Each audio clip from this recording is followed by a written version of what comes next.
Inspection pre-trip under the hood, part 2. Air brake components.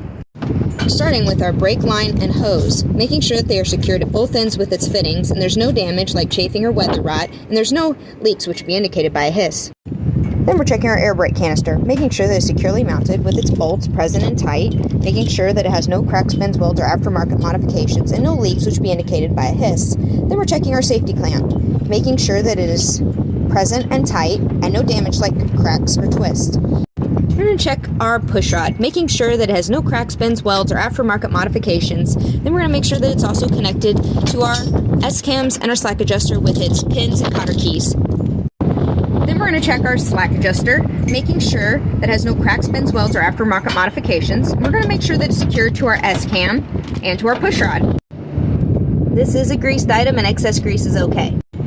Then we're going to check our brake pads, making sure that there's no less than a 1/4 inch of pad, that there's no metal-to-metal contact. You can check them the way that I am or through the viewports.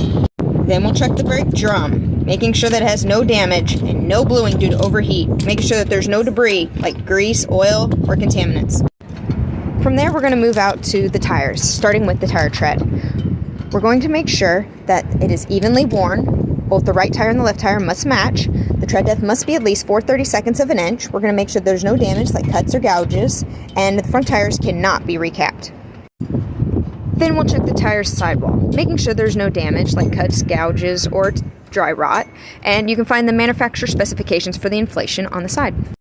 Then we're going to check our rims. We're going to make sure there's no cracks, bends, welds, or aftermarket modifications. We're going to make sure there's no warping or wallowing of any of the holes. Then we're going to make sure there's no separation between the tire and the rims due to underinflation.